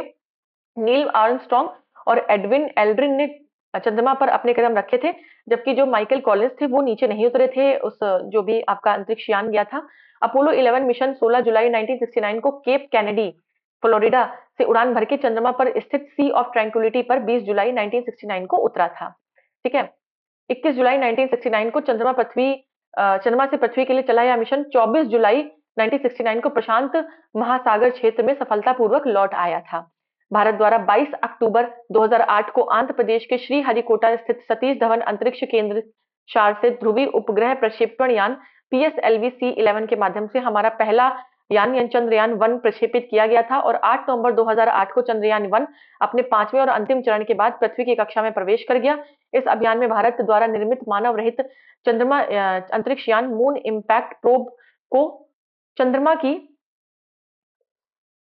सतह पर उतारा गया था। चंद्रयान पर नजर रखने के लिए बैंगलोर से कुछ दूरी पर ब्यालालू, यानी जिसे हम बेंगलुरु कहते हैं, ठीक है, बेंगलुरु में Indian deep space network IDSN की स्थापना भी की गई थी। अब चंद्रयान 2 के बारे में आप थोड़ा याद रखिए, हालांकि आपके एग्जाम में चंद्रयान 3 के क्वेश्चन ज्यादा आएंगे, क्योंकि अभी रिसेंटली वही हुआ है। तो चंद्रयान 2 चंद्रमा के लिए भारत का दूसरा मिशन पूरी तरह स्वदेशी मिशन था, हमारा पूरे कंप्लीटली इंडिजिनस हमारा मिशन था। स्वदेशी मतलब उसकी एक एक चीज जो यूज हुई थी वो हमारे इंडिया में ही डेवलप की गई थी। चंद्रयान 2 मिशन में एक ऑर्बिटर, एक लैंडर जिसका नाम विक्रम और रोवर प्रज्ञान शामिल थे। 22 जुलाई 2019 को श्रीहरिकोटा स्थित सतीश धवन अंतरिक्ष केंद्र से लॉन्चिंग पैड से इसको लॉन्च किया गया GSLV Mk3M1 रॉकेट के द्वारा। ठीक है, और चंद्रयान 2 का प्रक्षेपण किया गया। और चंद्रयान 2 ऐसा पहला मिशन था जो चंद्रमा के साउथ पोल पर पहुंचकर वहां रिसर्च करने के लिए भेजा गया था। यही इसका एम था कि साउथ पोल पर पहुंचकर वहां रिसर्च पर्पज से भेजा गया था। सेलेनी का जापानी उपनाम कगायू है। ठीक है, सेलेना या सेलेनी एक था, जापान ने भेजा था, चंद्रमा की कक्षा में भेजा गया था। यह जापान का अंतरिक्ष यान था और 14 सितंबर 2007 को प्रक्षेपित किया गया था। 1 वर्ष 8 महीने तक चंद्रमा की कक्षा में सफलतापूर्वक परिक्रमा करने के बाद यह चंद्रमा की सतह से पर गेल क्रेटर के स्वेच्छा से टकरा गया। अच्छा, इसमें जो है आप देखिएगा, जो हमारा थर्ड अभी जो चंद्रयान 3 था, वो हमारा चंद्रयान 3 आपने देखा होगा, तो 14 जुलाई 2023 को सक्सेसफुली उसने जो है सॉफ्ट लैंडिंग कर दी थी south pole of the moon, और इस तरीके से इंडिया हमारा फर्स्ट कंट्री बन गया चंद्रमा के साउथ पोल पर उतरने वाला। ठीक है, और चंद्रमा पर जाने वाला fourth country after Russia, USA and China. ठीक है, ठीक है, साउथ पोल पर पहुंचने वाले हम पहले थे। चलिए, अब ये हमारा था नोट्स का पार्ट, काफी ज्यादा समझाना पड़ा क्योंकि देखिए मून इंपॉर्टेंट है और इससे क्वेश्चंस आते हैं। अब फटाफट से हम अपने क्वेश्चंस को सॉल्व कर लेंगे। पहला क्वेश्चन कह रहा है कि मानव ने चंद्रमा पर पहला कदम कब रखा था, तो ये हमने पढ़ा है कि 1969 20 जुलाई 1969 को जो है आपका पहला कदम रखा गया था और नील आर्मस्ट्रांग ने रखा था। अपोलो 11 मिशन से ये लोग भेजे गए थे और केप कैनेडी फ्लोरिडा से उड़ान भरी थी। चलिए, सी ऑफ ट्रैंक्विलिटी कहां पर है, तो अभी हमने पढ़ा सी ऑफ ट्रैंक्विलिटी कहां पर है, चंद्रमा पर है। ठीक है, वहीं पर लैंड किया था अपोलो 11 ने। सी ऑफ ट्रैंक्विलिटी, चंद्रमा पर काले धब्बे वाले क्षेत्र को ल्यूनर मेयर कहते हैं। मेयर ये एक लैटिन शब्द है जिसका अर्थ है सागर, यानी कि सी। चंद्रमा पर एक प्रसिद्ध मेयर है जिसका नाम है सी ऑफ ट्रैंक्विलिटी या शांति का सागर, और चंद्रमा के इसी भाग पर पहला मानव युक्त चंद्रयान अपोलो 11 उतरा था, जिससे नील आर्मस्ट्रांग और एडविन एल्ड्रिन ने चंद्रमा के तल पर पदार्पण किया था, यानी अपने पैर रखे थे। नेक्स्ट है, चंद्रमा का सदैव एक अभिन्न फलक ही पृथ्वी की ओर अभिमुख होता है। मतलब चंद्रमा का एक एक सेम फेस, ठीक है, एक जो सेम फेस है वो हमेशा फेस करता है अर्थ को। बिल्कुल, ये बात बिल्कुल सही है कि एक ही जो फेस है वो अर्थ की तरफ हमें दिखता है। क्यों? रीजन दिया गया है कि चांद अपने अक्ष पर 23.5 दिवस में घूर्णन पूरा करता है, जो लगभग उतनी ही अवधि का है जिसमें वह पृथ्वी की परिक्रमा पूरी करता है। तो देखिए यहाँ पर ये गलत हो जाएगा क्योंकि हमने पढ़ा है कि चांद अपने अक्ष पर 27 दिन 7 घंटे 43 मिनट में एक चक्कर कंप्लीट करता है, तो 23 साढ़े 23 दिन ये गलत हो जाएगा। इसलिए रीजन आपका यहाँ पर गलत है और असर्शन बिल्कुल ही सही है। ठीक है, रीजन आपका गलत है बट असर्शन यहाँ पर आपका बिल्कुल सही है। हमें एक ही फेस हमेशा दिखाई देता है। चलिए, तो ये है आपका असर्शन सही है बट रीजन आपका यहाँ पर फॉल्स है। नेक्स्ट क्वेश्चन पर हम देखेंगे, थोड़ा सा एक्सप्लेनेशन देख लेते हैं। आप लोग, कुछ लोगों की शिकायत रहती है एक्सप्लेनेशन नहीं पढ़ाती मैम। देखिए, चंद्रमा की पृथ्वी के चारों ओर की कक्षा दीर्घवृत्तीय और झुकाव युक्त है। फलस्वरूप जब चंद्रमा पृथ्वी से सर्वाधिक दूरी पर होता है तो छोटा, और जब निकटतम होता है तो बड़ा दिखाई देता है। चंद्रमा अपने अक्ष पर 27.322 दिन में एक घूर्णन गति पूरी, यानी रोटेशन पूरा करता है, जो लगभग उतनी ही अवधि का है जितना वह पृथ्वी की परिक्रमा यानी कि रेवोल्यूशन करने में लेता है। चंद्रमा अपने अक्ष पर यह घूर्णन सिंक्रोनस घूर्णन यानी कि सिंक्रोनस रोटेशन कहलाता है। इस कारण चंद्रमा का हमेशा एक ही फेस हमें दिखाई देता है। ठीक है, तो ये सही है। नेक्स्ट है आपका असर्शन रीजन। असर्शन कह रहा है पृथ्वी पर से चंद्रमा के पृष्ठ का केवल एक ही फलक दिखाई देता है। बिल्कुल सही, एक ही फलक दिखाई देता है। रीजन कह रहा है अपने अक्ष पर चंद्रमा के घूर्णन का काल उसके पृथ्वी के चारों ओर घूर्णन काल के बराबर है। बिल्कुल, रीजन भी बिल्कुल करेक्ट है कि उसका जो अपने अक्ष पर जो रोटेशन है वो, और जो पृथ्वी के चारों रेवोल्यूशन है वो same time period, same duration का है, इसलिए हमें किसी भी समय में केवल एक ही फेस का दिखाई देता है चंद्रमा का। ठीक है, तो ए ऑप्शन आपका सही हो जाएगा। और हम एक समय में केवल 59% पार्ट ही देख पाते हैं किसका, मून का। नेक्स्ट क्वेश्चन होगा हमारा, चंद्रमा के धरातल पर दो व्यक्ति एक दूसरे की बात नहीं सुन सकते हैं। ये तो मैंने अभी आपको बहुत ही अच्छे से समझाया, क्योंकि चंद्रमा पर वायुमंडल नहीं है, इस वजह से वहां कोई माध्यम नहीं है, कोई मीडियम नहीं है जिसमें साउंड वेव्स ट्रैवल कर पाए। इस वजह से हमें वहां पर एक दूसरे की बात, दो व्यक्तियों को आपस में एक दूसरे की बात सुनाई नहीं देती है। नेक्स्ट क्वेश्चन हम देखेंगे, चंद, अब देखिए यही सेम चीज मैंने मुंह से बोल दी, यही सेम चीज लिखी है, बार बार उस चीज को रिपीट करने पर टाइम भी थोड़ा जाता है। हालांकि मैं एक बार आपको सब कुछ बता देती हूँ। नेक्स्ट है, चंद्र ग्रहण कब होता है, तो देखिए हमने पढ़ा था चंद्र ग्रहण कब, जब पृथ्वी सूर्य और चंद्रमा के बीच में आ जाती है। जब पृथ्वी सूर्य और चंद्रमा के बीच में आ जाती है तो चंद्र ग्रहण हो जाता है। और सूर्य ग्रहण कब होता है, जब चंद्रमा पृथ्वी और सूर्य के बीच में आ जाता है। ठीक है, चलिए नेक्स्ट है हमारा, चंद्र ग्रहण होता है जब जब पृथ्वी चंद्रमा और सूर्य के बीच में आ जाती है। थोड़ा सा ये याद रखेंगे आप। ठीक है, कौन सी परिस्थिति में चंद्र ग्रहण होता है? चंद्र ग्रहण होता है, ठीक है। यस, तो कौन सी परिस्थिति में? तो न्यू मून। ठीक है, न्यू मून में आपका क्या होता है? चंद्र ग्रहण। और जबकि नहीं, सॉरी, फुल मून में होता है। न्यू मून में आपका, सॉरी, सूर्य ग्रहण होता है। My bad. देखिए, सूर्य ग्रहण होता है आपका। यहाँ एक्चुअली हिंदी में लिखा है तो थोड़ा मैं कंफ्यूज हो गई। तो न्यू मून में आपका सूर्य ग्रहण और फुल मून में आपका क्या होता है? चंद्र ग्रहण होता है। ये आप थोड़ा याद रखिएगा, फुल मून में चंद्र ग्रहण। और थोड़ा आप ऐसे भी इसको याद कर सकते हैं कि देखिए, फुल मून जब होता है, एक एक्स्ट्रा फुल मून किसी ईयर में, तो उसे हम ब्लू मून कहते हैं। ठीक है, तो मून मून पूर्ण चंद्र, तो फुल मून में क्या होता है? चंद्र ग्रहण। ठीक है, तो फुल मून जब हमें एक्स्ट्रा फुल मून दिखाई देता है तो चंद्र, तो वो ब्लू मून होता है। तो इस तरीके से आप उसे चंद्र ग्रहण से रिलेट कर सकते हैं कि चंद्रमा से रिलेटेड है तो फुल मून जो है वो चंद्रमा से यानी चंद्र ग्रहण से रिलेटेड होगा। नेक्स्ट है 22 दिसंबर 1999। अब ये देखिए, क्वेश्चन इसलिए पूछा गया, राजस्थान एडमिनिस्ट्रेटिव सर्विसेज से पूछा गया क्योंकि ये 1999 का क्वेश्चन है और 1999 को ये घटना हुई, मतलब ये एक तरीके से करंट अफेयर्स का क्वेश्चन था। तो अब यहाँ से यही, अब आप कहेंगे कि घटना चक्र से question repeat ma'am as it is क्यों नहीं होते? देखिए, एज इट इज नहीं होते हैं, मतलब कुछ हो भी जाते हैं जो फैक्चुअल क्वेश्चन है। अब इस तरीके का क्वेश्चन आपसे थोड़ी ना रिपीट होगा। इस तरीके की कोई घटना अगर अभी करंट में हुई होगी तो वहां से क्वेश्चन बनने की पूरी संभावना है। इसलिए हम ये घटना चक्रों को पढ़ते हैं कि हमें पता चलता है कि कैसे क्वेश्चंस को फ्रेम किया जाएगा, कैसे क्वेश्चंस को बनाया जाएगा। ठीक है, तो 22 दिसंबर 1999 को पूर्णिमा के चंद्रमा के सामान्य से अधिक चमकदार होने के लिए मुख्य उत्तरदायी कारण क्या था? तो उपभू था भाई, पेरिजी था। हमने पढ़ा है, बहुत अच्छे से पढ़ा है, पेरिजी था। उसके बाद फिर से पेरिजी हमें 14 नवंबर 2016 को देखने को मिला और 60 सालों में सबसे बड़ा पेरिजी था ये।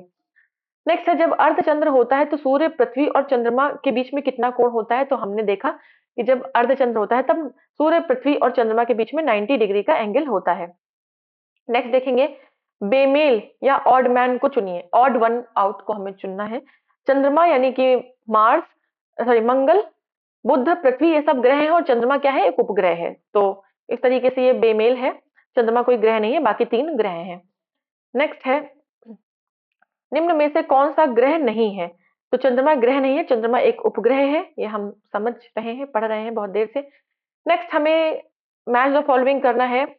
ग्रह, तो देखिए, यूरेनस एक ग्रह है, प्लैनेट है। उपग्रह, चंद्रमा एक उपग्रह है, बिल्कुल सही। पुच्छल तारा, मैरिनर, तो मैरिनर एक सैटेलाइट है। ठीक है, और पुच्छल तारा हम देख लेंगे, पुच्छल तारा। ठीक है, तो पुच्छल तारा हेली, तो हेली एक पुच्छल तारा है। और कृत्रिम उपग्रह यानी आर्टिफिशियल सैटेलाइट कौन है? तो मैरिनर। ठीक है, तो मैरिनर जो है वो आर्टिफिशियल, आधा क्वेश्चन उधर था आधा इधर, तो आप कंफ्यूज ना हो। और हेली क्या है? ये पुच्छल तारा है। ठीक है, एक कॉमेट है जिसे हम कहते हैं ना, कॉमेट जिसे कहते हैं, कॉमेट, कॉमेट है। अब मैरिनर किसके लिए? तो मैरिनर आपका मरकरी के लिए, मरकरी की फोटोज खींचने के लिए ये भेजा गया था। ठीक है, मरकरी के लिए। चलिए, चलिए नेक्स्ट क्वेश्चन है हमारा। अभी आपको मैं कॉमेट्स भी पढ़ाऊंगी, ठीक है, कॉमेट्स, एस्टेरॉइड, मेटेरॉइड, ये सब भी हम पढ़ेंगे, डोंट वरी। नेक्स्ट है, ब्लू मून परिघटना होती है। ब्लू मून कब होता है? जब एक ही माह में दो पूर्णिमा हो, जब एक कैलेंडर वर्ष में दो लगातार माहों में चार पूर्णिमा हो, जब एक ही कैलेंडर वर्ष में 3 बार एक ही माह में दो पूर्णिमा हो, या इनमें से कोई नहीं? नहीं भाई, जब एक ही महीने में दो पूर्णिमा होती है तो उसे हम ब्लू मून कहते हैं। ठीक है, नेक्स्ट क्वेश्चन है हमारा। जब किसी वस्तु को पृथ्वी से चंद्रमा पर ले जाया जाता है तो उसका भार बढ़ जाता है, उसका भार घट जाता है, उसके भार में कोई परिवर्तन नहीं होता, या पूर्ण रूप से भार रहित हो जाती है? तो बिल्कुल उसका भार 1/6 हो जाता है, घट जाता है। तो घट जाता है। अगर यही क्वेश्चन में थोड़ा सा चेंज करें कि किसी वस्तु को चंद्रमा, पृथ्वी से चंद्रमा तक ले जाया जाता है, भार की जगह यहाँ द्रव्यमान हो जाए, द्रव्यमान, द्रव्यमान, तो द्रव्यमान, तो कुल मिलाकर उसके द्रव्यमान में कोई परिवर्तन नहीं होता है। मैं आपको बार बार ये सब चीजें इसलिए बताती हूँ क्योंकि कंफ्यूज करने के लिए कहीं से भी वो क्वेश्चन दे सकता है। ठीक है, नेक्स्ट है, चंद्रमा की पृथ्वी से दूरी कितनी है? तो अप्रोक्सीमेटली, देखिए, मिनिमम जो एवरेज हमने पढ़ी थी वो 3,84,000 समथिंग पढ़ी थी। ठीक है, सबसे पास वाली भी पढ़ी थी, सबसे दूर वाली 4 लाख वाली भी पढ़ी थी, एपोजी पेरिजी के कंटेक्स्ट में। लेकिन जो एवरेज थी वो 3,84,000 थी। तो यहाँ पर ये काफी कम है, ये काफी कम है और ये काफी ज्यादा है, तो अप्रोक्सीमेटली ये आपका जो है यहाँ पर ये आंसर जाएगा। ठीक है, हालांकि 3.384 होना चाहिए, वो ज्यादा सही रहता। ठीक है, चलिए। और क्योंकि समीप वाला जो है वो 364 वाला था और ये एवरेज है 384 वाला, और ये दूर वाला है, तो हमने ये वाला यहाँ पर ले लिया है क्योंकि कोई मैच नहीं कर रहा था, बाकी तीन मैच नहीं कर रहे थे, इन तीनों वाली किसी भी डिजिट से मैच नहीं कर रहे थे, इस वजह से हमने ये वाला ले लिया। ठीक है, क्योंकि नियरेस्ट जो है वो 3,64,000 है, दूर सबसे ज्यादा दूर जब होता है एपोजी के टाइम पे 4,05,500, और एवरेज जो है वो 3,84,400 है। तो क्योंकि ना 3,84,000 यहाँ दिया है, ना जो आपका 4,05,500, हाँ, तीन 364,000 किलोमीटर दिया हुआ है, तो इसलिए यहाँ पर यही हमने टिक कर दिया है। चलिए, नेक्स्ट क्वेश्चन पर हम आएंगे। नेक्स्ट क्वेश्चन क्या है देखेंगे। एक देश ने अपने सेलेनी या सेलेने ऐसे लिखा जाता है, अब सेलेनी सेलेने जो भी पढ़ ले इसको, इसका फुल फॉर्म है सेलेनोलॉजिकल एंड इंजीनियरिंग, क्या था, क्या अभियान तथा अभियांत्रिक, हाँ इंजीनियरिंग कुछ ऐसे ही होगा, अभियांत्रिक अन्वेषक, अन्वेषक। ठीक है, तो इसको हम देखेंगे। परीक्षणकर्ता को चंद्रमा की कक्षा में भेज दिया, सेलेनोलॉजिकल एंड इंजीनियरिंग एक्सप्लोरर। ठीक है, इंजीनियरिंग तो याद आ रहा था, ये explorer, yes, selenological and engineering explorer, जिसे हम सेलेने का ये फुल फॉर्म है। ठीक है, परीक्षणकर्ता को चंद्रमा की कक्षा में भेजकर एशिया का प्रथम देश बना। यह यश प्राप्त करने वाला देश कौन सा है, तो ये आपका जापान। ठीक है, जापान था। ठीक है, उसका एक उपनाम, दूसरा नाम भी है कगुया। ठीक है, जापान में इसको इस नाम से नाम दिया था, उसके बाद इसका नाम एक और नाम है सेलेनी। तो 2007 में इन्होंने भेजा था।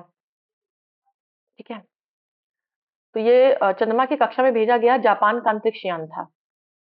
ठीक, चलिए नेक्स्ट है आपका क्षुद्र ग्रह। नेक्स्ट टॉपिक है आपका क्या, क्षुद्र ग्रह। आज हम इस पूरे टॉपिक को यानी यूनिवर्स वाले टॉपिक को कंप्लीट कर लेंगे। ठीक है, चाहे जो भी जितना भी वीडियो जाए, क्योंकि कल से मुझे स्टार्ट करना है अर्थ के बारे में। ठीक है, काफी जल्दी मुझे वर्ल्ड ज्योग्राफी कंप्लीट कराना है, क्योंकि मुझे इसके बाद पॉलिटी, आप लोगों में से कुछ लोगों का कमेंट है क्योंकि मुझे इसके बाद पॉलिटी स्टार्ट करनी है, इसके बाद हम पॉलिटी पढ़ेंगे। तो मुझे ये 10 से 12-15 दिन में इसको कंप्लीट कराना है, तो इसको काफी जल्दी हमें कवर करना है। चलिए नेक्स्ट हम पढ़ेंगे क्षुद्र ग्रह के बारे में। देखिए, बहुत मेहनत लगती है एक वीडियो को रिकॉर्ड करने में, फिर उसे एडिट करने में, फिर उसे अपलोड करने में, बहुत सारी चीजें होती हैं। तो अगर आपको, आपके लिए थोड़ा सा भी ये हेल्पफुल प्रूफ होते हैं हमारे वीडियोस, तो हमारे चैनल सफलतागंज को आप जरूर सब्सक्राइब करें। ठीक है, हमें काफी मोटिवेटेड फील करते हैं हम लोग, और फिर और ज्यादा हमें वीडियो बनाने के लिए मोटिवेशन मिलता है। तो अगर आपको हेल्प मिलती है तो बिल्कुल आप सब्सक्राइब भी करें, लाइक भी करें, शेयर भी करें और कमेंट भी जरूर करें। चलिए स्टार्ट करेंगे हम। क्षुद्र ग्रह, जिन्हें हम क्या कहते हैं, एस्टेरॉइड्स कहते हैं। एस्टेरॉइड्स के बारे में हम पढ़ेंगे। ठीक है, चलिए। क्षुद्र ग्रह यानी कि जो एस्टेरॉइड्स, ये होते क्या हैं बेसिकली। तो एस्टेरॉइड्स पथरीले यानी कि जो कह सकते हैं small piece of rock and metals. ठीक है, rock and metals, rock and metals, जो आपका पत्थर होते हैं, चट्टाने होती हैं, जो मेटल्स धातुएं होती हैं, उनके जो टुकड़े होते हैं, जो सूर्य की परिक्रमा करते हैं, ठीक है, उन्हें हम एस्टेरॉइड्स कहते हैं। अब ये एस्टेरॉइड्स ना किसी पर्टिकुलर जगह पर ही पाए जाते हैं, हर जगह नहीं कि पूरी हर ऑर्बिट में घूम रहे हैं। अभी मैं आपको दिखाऊंगी। तो अधिकांश क्षुद्र ग्रह बृहस्पति यानी जुपिटर और मंगल यानी कि Mars, Jupiter and Mars, Jupiter and Mars के बीच की एक पट्टी, जिसे हम एस्टेरॉइड बेल्ट कहते हैं, वहां पर स्थित है। अब आप देखिए, ये डायग्राम जब आप देखेंगे ना, आपको बहुत ज्यादा क्लियर होगा। ये देखिए, ये सन है, सन के चारों ओर ग्रह चक्कर लगा रहे हैं। देखिए, ये पृथ्वी है हमारी। ठीक है, ये मार्स, मंगल। ठीक है, इसके पहले यहाँ पर बुध भी होगा। ठीक है, एक ऐसे होगा, यहाँ पर बुध होगा, फिर यहाँ पर शुक्र होगा। ठीक है, पृथ्वी है, फिर ये मंगल है। ये मंगल है, मंगल के बाद इधर ये बृहस्पति है अगली कक्षा में। अब मंगल यानी मार्स और जुपिटर यानी बृहस्पति के बीच में ये जो पट्टी है, कई सारे रॉक्स के टुकड़े, मेटल्स के टुकड़े।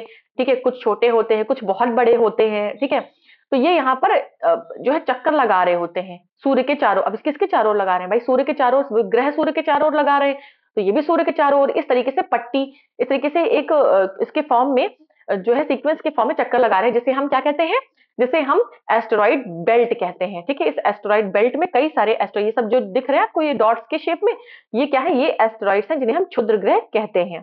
ठीक है, अब जो क्षुद्र ग्रह होते हैं वो उनका इर्रेगुलर शेप होता है, कोई इनका डेफिनिट शेप नहीं होता है कि ये राउंड होंगे या सर्कुलर या क्या बोलते हैं स्पाइरल होंगे या कुछ मतलब इनका इर्रेगुलर शेप होता है। मंगल और बृहस्पति की कक्षाओं के बीच सूर्य के चारों ओर क्षुद्र ग्रह परिक्रमा करते हैं, ये भी हमने देखा। अधिकांश क्षुद्र ग्रह छोटे हैं, भाई क्षुद्र ग्रह हैं छोटे हैं इसलिए उनको क्षुद्र ग्रह कहा गया है। लेकिन कुछ कुछ मतलब कुछ ऐसे हैं जिनका जो डायमीटर है लगभग 1000 किलोमीटर है। अब डायमीटर 1000 किलोमीटर है तो मतलब काफी बड़ा हो गया, तो इन्हें हम क्या कहते हैं, इन्हें हम सेरेस कहते हैं। जिनका डायमीटर लगभग 1000 किलोमीटर या उससे बड़ा है उसे हम सेरेस कहते हैं। और जो ये सेरेस है ना, इनको अब ड्वार्फ प्लैनेट की कैटेगरी में कर दिया गया है। यहाँ लिखा नहीं, मैं बता रही हूँ। ड्वार्फ प्लैनेट के कुछ कैरेक्टरिस्टिक होते हैं, मैं आपको आगे बताऊंगी। तो इन ड्वार्फ प्लैनेट की कैटेगरी में सेरेस आ गए हैं। उसके बाद सौर मंडल की स्थितियों के अनुसार क्षुद्र ग्रहों यानी एस्ट्रॉइड को श्रेणीबद्ध किया जाता है। ठीक है, उनकी जो पोजीशन है सोलर सिस्टम में उसके आधार पर, ठीक है, जो उनकी पोजीशन है एस्टेरॉइड की स्पेस में उसके बेसिस पे इनको हम कैटेगराइज करते हैं। एक होता है मेन बेल्ट वाले, एक होते हैं नियास यानी कि नियर अर्थ एस्टेरॉइड, और एक होते हैं ट्रोजन्स। ठीक है, एक क्या है आपका मेन बेल्ट, इसमें सूर्य से 2 से 4 खगोलीय इकाइयों की दूरी पर मंगल और बृहस्पति ग्रहों के बीच स्थित चट्टानी टुकड़े होते हैं। इस बेल्ट को 8 समूहों में उनके प्रमुख क्षुद्र ग्रहों के नाम पर बांटा गया है। ठीक है, तो इस बेल्ट में, मेन बेल्ट में क्या होता है, जो सूर्य से 2 से 4 एस्ट्रोनॉमिकल यूनिट की डिस्टेंस। अब एस्ट्रोनॉमिकल यूनिट आप कहेंगे क्या है, एयू। बेसिकली जब सूर्य से पृथ्वी की दूरी को नापने के लिए, सूर्य से पृथ्वी की दूरी को नापने के लिए हमने जो यूनिट डेवलप की है वो क्या है, एस्ट्रोनॉमिकल यूनिट यानी कि खगोलीय इकाई है। इतना आप जान लीजिए। तो जब इसकी वैल्यू 2 से 4 के बीच में 2 to 4 एस्ट्रोनॉमिकल यूनिट की डिस्टेंस पर जो आपके एस्टेरॉइड्स होते हैं, ठीक है, उनको उनको ही हम लोग जो है उनको मेन बेल्ट में रखते हैं। इसमें 8 जो मेन है 8 ग्रुप हैं, और ये 8 ग्रुप जो है अपने एस्टेरॉइड्स, मेन एस्टेरॉइड्स के नेम्स हैं उनके बेसिस पे 8 ग्रुप बनाए गए हैं। जैसे हंगेरियाज, फ्लोराज, फोकियाज, कोरोनिस। अब ये नाम आपको याद रखने की ये क्या है, ऐसे नाम दे देगा और पूछ लेगा कि ये क्या है। इयोस, थेमिस, सिबिलिस, हिल्डास, ये आपके मेन बेल्ट के एस्टेरॉइड्स हैं। अब उसके बाद दूसरी कैटेगरी क्या है, नियास, मतलब नियर अर्थ एस्टेरॉइड यानी पृथ्वी के निकट के क्षुद्र ग्रह। अब पृथ्वी के निकट जो होंगे ऑब्वियस सी बात है, 4 मुख्य कक्षाओं में होते हैं, अमोर्स, अपोलोस, एटेंस एंड एटीरास। तो आप याद रखिएगा सारे नाम ए से हैं, एमोर्स, अपोलोस, एटेंस एंड एटीरास। ये 4 आपके किसमें, नियास में आ जाएंगे, नियर अर्थ सैटेलाइट, नियर अर्थ एस्टेरॉइड्स में। अब तीसरी कैटेगरी है ट्रोजन्स।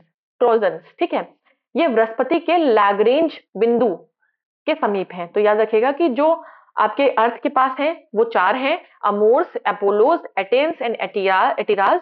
और जो ट्रोजन्स हैं वो बृहस्पति जुपिटर के लैग्रेंज पॉइंट के पास में है। ठीक है, और बाकी जो 8 थे वो कौन से थे, मेन बेल्ट वाले थे। ठीक है, इटली के खगोल शास्त्री पियाजे ने क्षुद्र ग्रह सेरेस की खोज की थी। याद रखिएगा इटालियन एस्ट्रोनॉट थे पियाजे, उन्होंने सेरेस की खोज की थी।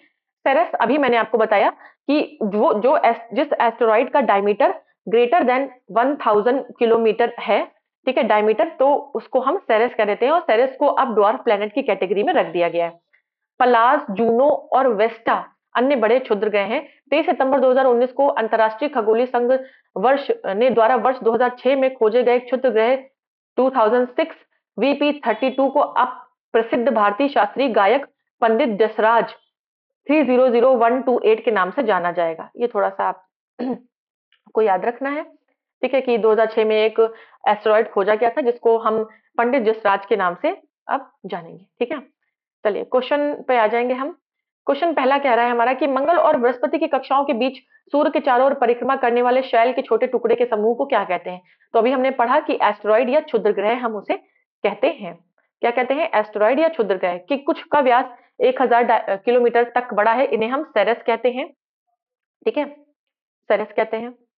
और क्या क्या बेल्ट है, एक मेन बेल्ट है, अभी मैंने आपको तुरंत पढ़ाया, एक आपका नियास नियर अर्थ एस्टेरॉइड्स है, और एक आपका ट्रोजन्स है। तीनों क्या है, अभी मैंने आपको जस्ट 2 मिनट्स पहले बताया। नेक्स्ट हम देखेंगे क्वेश्चन, क्षुद्र ग्रहों के विषय में निम्नलिखित कथनों पर विचार कीजिए। पहला कथन कह रहा है क्षुद्र ग्रह सूर्य की परिक्रमा करने वाले विभिन्न आकारों के चट्टानी मलबे हैं। बिल्कुल सही है। चट्टानी मलबे हैं, मेटल्स भी होते हैं। ठीक है, नेक्स्ट है अधिकांश क्षुद्र ग्रह छोटे हैं किंतु कुछ का व्यास 1000 किलोमीटर तक बड़ा है। बिल्कुल ये भी करेक्ट है, जिसको हम सेरेस कहते हैं, सेरेस।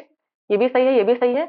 नेक्स्ट है क्षुद्र ग्रहों की कक्षा बृहस्पति और शनि की कक्षाओं के मध्य है। नहीं भाई, बृहस्पति और मंगल, ठीक है, मार्स और जुपिटर के बीच में ये ट्रैवल करते हैं, तो ये गलत हो जाएगा।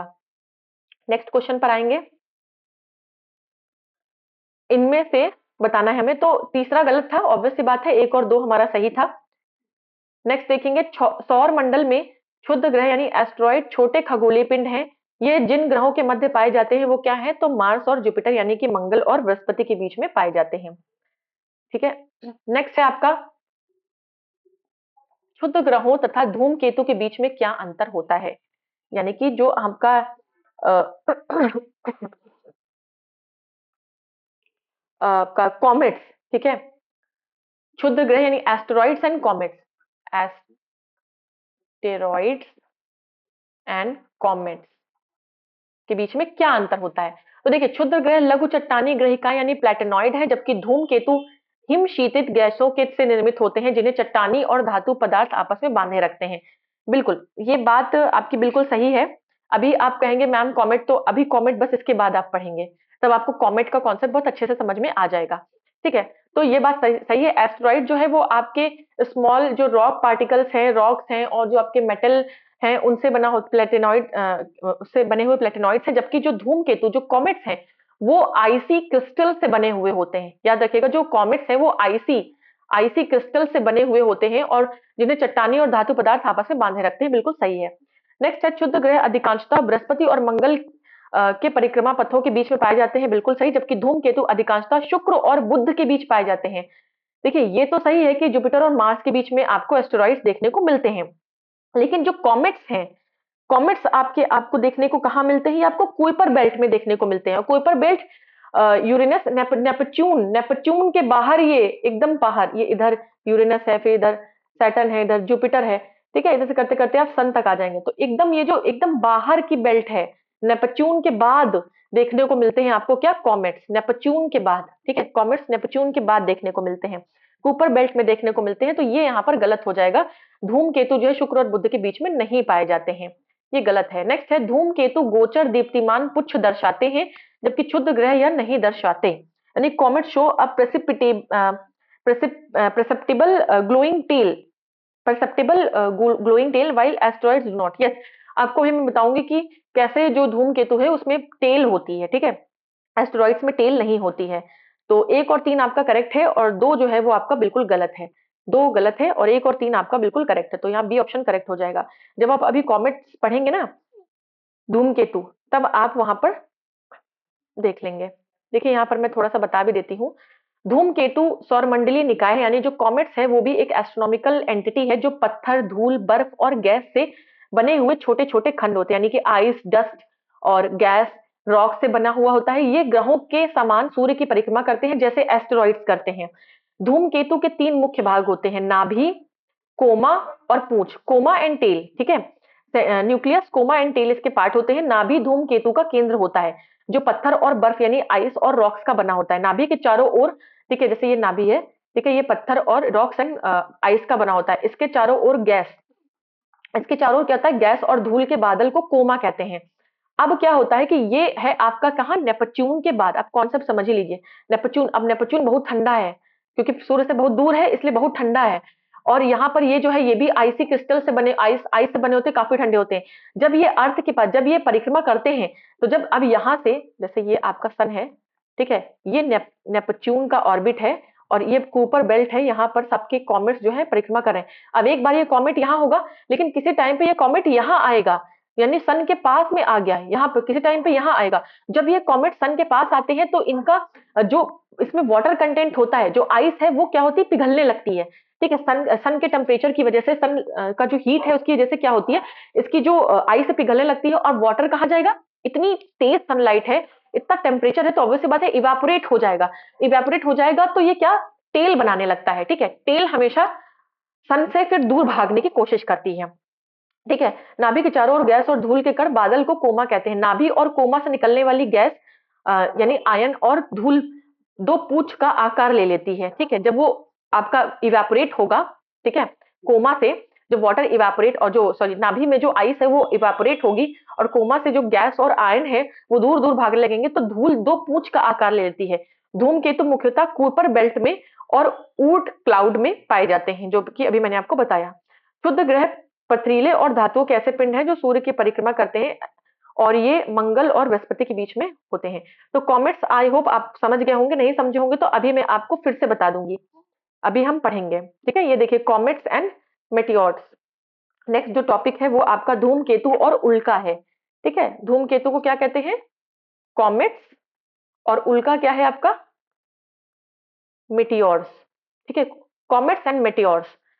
अब जो हमारा नेक्स्ट टॉपिक है, ये लास्ट टॉपिक है इस हमारे पूरे टॉपिक का जो लास्ट सब टॉपिक है वो यही है, कॉमेट्स एंड मिटियोर्स। छोटा सा है, जल्दी से हम इसे कंप्लीट कर लेंगे, 10 मिनट लगेंगे हमें कंप्लीट करने में और ये टॉपिक हमारा कंप्लीट हो जाएगा। तो धूमकेतु यानी कॉमेट्स एंड उल्का। अब देखिए कॉमेट्स के बारे में मैंने अभी आपको बताया कि इसमें एक नाभि होती है, यानी न्यूक्लियस होता है, ठीक है, और एक पार्ट क्या होता है इसका, एक पार्ट होता है कोमा और एक पार्ट क्या होता है टेल यानी कि पूंछ होती है। सब कुछ आपको बताया कि नाभि में आइस होती है, आइस क्रिस्टल्स होते हैं और कोमा में गैसेस होती हैं, सब कुछ मैंने बताया आपको। चलिए पढ़ लेते हैं थोड़ा सा एक बार और। देखिए धूमकेतु यानी कॉमेट्स या पुच्छल तारे आकाशीय धूल, बर्फ और हिमानी गैसों के पिंड हैं जो सूर्य से दूर ठंडे और अंधेरे क्षेत्र में रहते हैं, बहुत दूर रहते हैं। अब ये सूर्य के चारों ओर लंबी किंतु अनियमित और असमकेंद्रित यानी एसेंट्रिक कक्षा में घूमते हैं। ठीक है, धूमकेतु अपने कक्षा में घूमते हुए कई वर्ष के बाद, अब भाई क्योंकि देखिए नेपच्यून को लगते हैं, हमने क्या पढ़ा था, आई थिंक हमने पढ़ा था 160, यूरेनस को 164 कुछ इयर्स लगते हैं एक चक्कर लगाने में, तो काफी टाइम लगता है, टू टू 200 समथिंग इयर्स, अब मुझे बिल्कुल याद नहीं आ रहा है। ठीक है, तो काफी टाइम लगता है जब नेपच्यून को, तो अब नेपच्यून के भी बाहर के भी और दूर है आपका जो कूपर बेल्ट है जिसमें आपके ये कॉमेट्स और मिटियोर्स होते हैं। ठीक है, तो अब समझिए कई सालों बाद चक्कर लगाते लगाते लगाते लगाते जब ये सन के पास पहुंचते हैं, ठीक है, सूर्य के जब ये चारों ओर लंबी किंतु अनियमित सॉरी सूर्य के चारों ओर जब सूर्य के पास पहुंच से गुजरते हैं तो गर्म होकर इसमें से जो गैस की फुहारें निकलती हैं। ठीक है, जैसे कि आप देखिए ये सन है, ये चारों ओर, ये मान लीजिए सबसे दूर वाला है नेपच्यून और नेपच्यून के बाद ये आपके कुपर बेल्ट है, यहाँ कॉमेट्स है। अब ये कॉमेट्स यहाँ चक्कर मान लीजिए 10-100 साल में यहाँ, 50 साल में यहाँ ये आया। अब एक समय ऐसा होगा जब ये यहाँ पे होगा, सूर्य के बहुत ज्यादा करीब होगा। जब ये करीब होगा यहाँ पे, जब इस अवस्था में होगा तो ये क्या होगा, सूर्य के प्रकाश से गर्म होने लगेगा, इसमें जो आइस है वो गलने लगेगी, इवापोरेशन होने लगेगा और गैसों की फुहार निकलने लगेगी जो एक लंबी चमकीली पूंछ के समान। अब गैसों की जो फुहार निकलेगी वो हमें टेल की तरह दिखेगी, चमकीली टेल की तरह। कभी कभी ये पूंछ लाखों किलोमीटर लंबी भी होती है। ठीक है, धूमकेतु में सामान्यतः दो पूंछ होती हैं। ठीक है, एक धूल कणों से युक्त और एक आयनाइज्ड।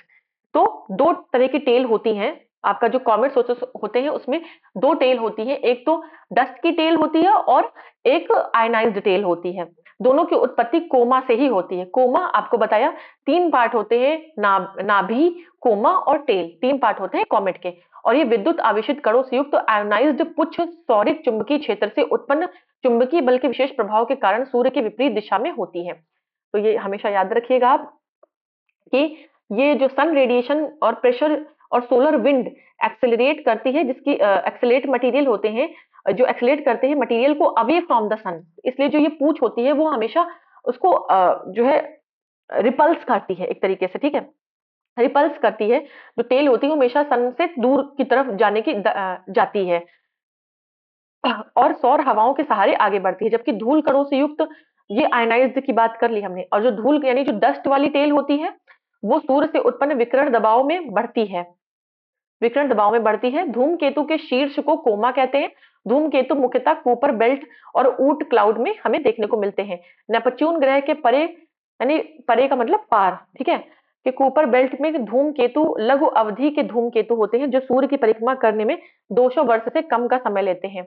जैसे लघु अवधि का हेली धूमकेतु हमें 76 वर्ष के अंतराल पर दिखाई देता है। तो जो एक एक कॉमेट है हेली कॉमेट, हमें हर 76 ईयर्स के बाद दिखाई देता है। और सौरमंडल के बाहरी छोर पर स्थित ऊट क्लाउड से आने वाले धूमकेतु दीर्घ अवधि के धूमकेतु कहलाते हैं। मतलब जो कुपर बेल्ट में है वो हमें लघु अवधि के यानी कि शॉर्ट ड्यूरेशन के कॉमेट्स हैं, जबकि जो आपके ऊट क्लाउड में जो हम ऊट क्लाउड से जो आते हैं कॉमेट्स वो लार्ज ड्यूरेशन के होते हैं, उनका समय ज्यादा होता है। और ये एक चक्कर लगाने में सूर्य का एक चक्कर लगाने में 30 मिलियन ईयर्स का टाइम लेते हैं। तो मुश्किल होता है इनको देख पाना। अभी तक ज्ञात सर्वाधिक दूरी पर स्थित कक्षा वाला धूमकेतु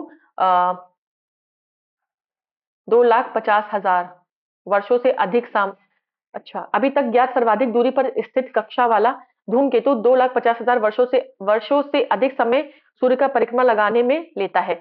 अब हेल बॉब क्या है? हेल बॉब भी एक कॉमेट है और इसकी डिस्कवरी की थी साइंटिस्ट ने, इन्हीं के नाम पे हेल और बॉब दो साइंटिस्ट थे। इनकी खोज एलन हेल और मेक्सिको के थे ये, और थॉमस बॉब एरिजोना के थे। इन्होंने डिस्कवरी की थी 23 जुलाई 1995 को। देखा कि ये बृहस्पति की कक्षा के बाहर चमक रहा था। ठीक है, हेल-बॉब। तो बृहस्पति यानी जुपिटर की कक्षा के बाहर चमक रहा था। तो इन्होंने इसकी खोज की। दोनों खोजकर्ताओं के अंतिम जो लास्ट नेम है उनको मिलाकर इसका नाम बनाया गया हेल-बॉब। यह दीर्घ अवधि का धूमकेतु सूर्य का एक परिक्रमा लगाने में 2534 वर्ष का समय लेता है। तो लकीली हमें दिख गया, जब हम मतलब वो जिंदा थे ये हेल और बॉब, उन्हें दिख गया तो उन्होंने इसको इसका डिस्क्रिप्शन दिया। धूमकेतु शूमेकर लेवी। और एक और कॉमेट है जिसका नाम है शूमेकर लेवी। अब ये सब क्यों इंपॉर्टेंट है? आपको ऐसे मैच द फॉलोइंग दे देगा कि आपका हेल बॉब, ठीक है, और या हेली दे देगा, शूमेकर लेवी, इनमें से ये तीनों क्या है? तो आपको याद रखना है कि ये सब कॉमेट्स हैं। अब इनको 24 मार्च 1993 को कैलिफोर्निया में स्थित पैलोमर वेधशाला के वैज्ञानिक Eugene and Carolyn Shoemaker and Canada के डेविड लेवी ने इनकी खोज की थी, इसलिए इनके नाम पर इसको नाम दिया गया शूमेकर एंड लेवी। ब्रह्मांड में विचरण करता यह धूमकेतु जैसे ही सौरमंडल के सबसे बड़े ग्रह जुपिटर के आकर्षण क्षेत्र में आया, Shoemaker and Levy Shoemaker Levy जब जुपिटर के कांटेक्ट में आया, उसके क्षेत्र में आया, तो 16 से तो ये एक्चुअली जुपिटर से टकरा गया था, ठीक है? तो 16 से 22 जुलाई 1994 के बीच ये बृहस्पति से टकरा गया। इस टक्कर में बृहस्पति ग्रह को कोई नुकसान नहीं हुआ। सौरमंडल के दो घटकों के बीच देखी जाने वाली यह पहली टक्कर थी, ठीक है? तो पहला एस्टेरॉइड जो टकराया है किसी प्लैनेट से वो यही था शूमेकर लेवी 9।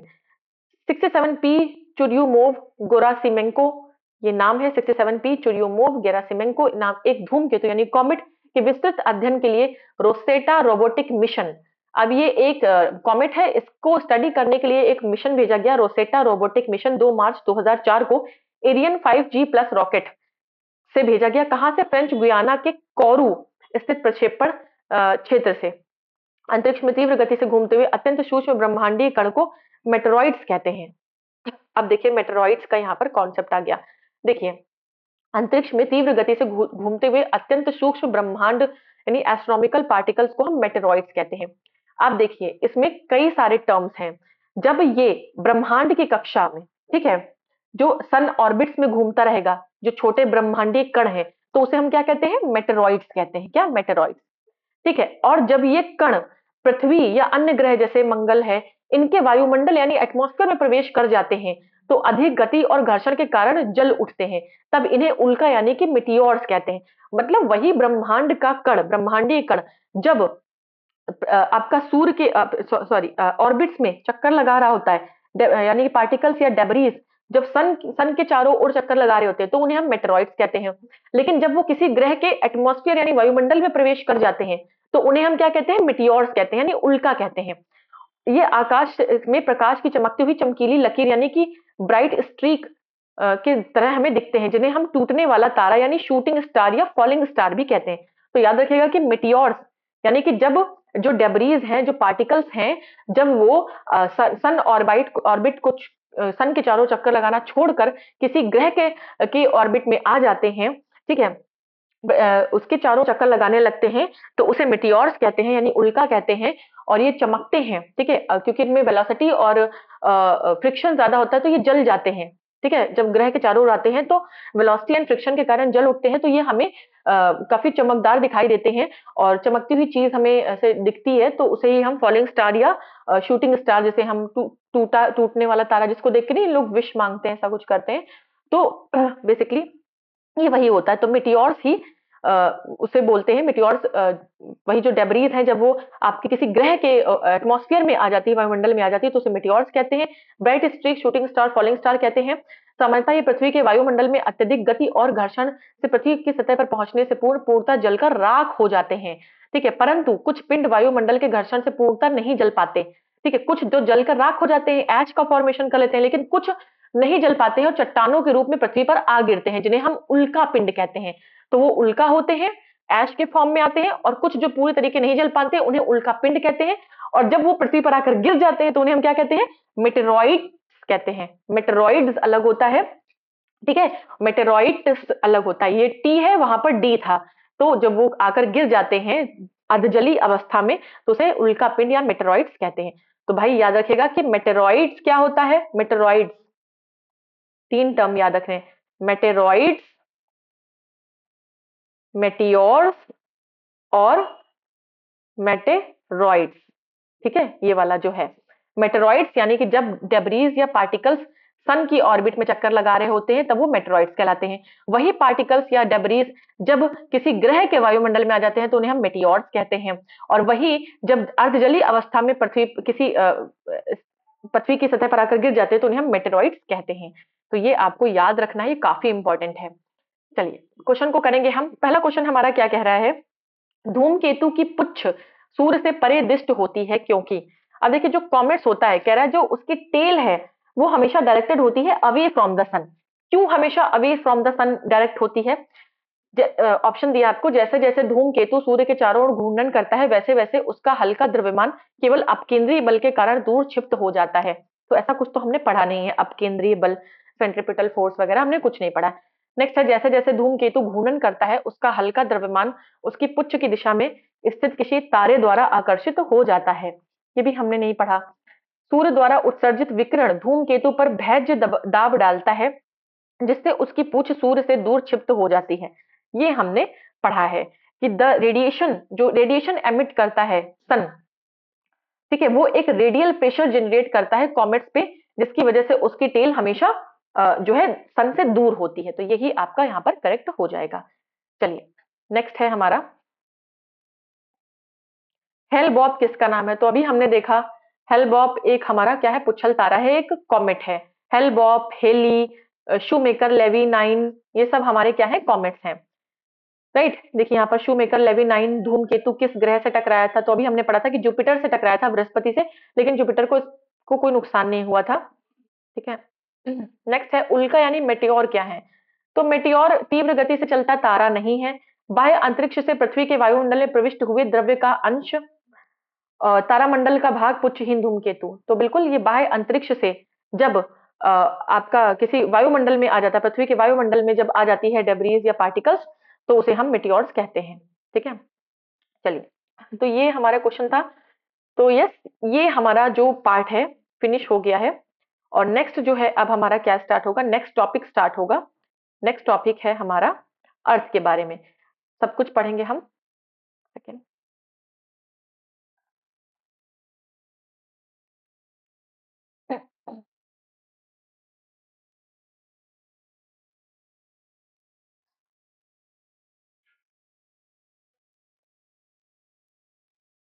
ये रहा, यस, तो सब कुछ पढ़ेंगे ये।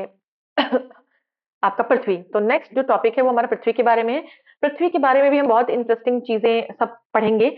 और इसमें अब हम वर्ल्ड ज्योग्राफी के पर्सपेक्टिव से पढ़ रहे हैं, तो इसमें हम लैटिट्यूड्स देखेंगे, ठीक है, और लॉन्गिट्यूड देखेंगे, इक्वेटर, ट्रॉपिक ऑफ कैंसर किस किस कंट्रीज से होकर जाती हैं, ठीक है, किस किस कॉन्टिनेंट से होकर जाती है, topic of Capricorn, day night कैसे होता है, ओरिजिन ऑफ अर्थ के बारे में देखेंगे, और जियोलॉजिकल टाइम स्केल भी देखेंगे। तो ये कुछ आपके ऑलमोस्ट 7-8 टॉपिक्स हैं।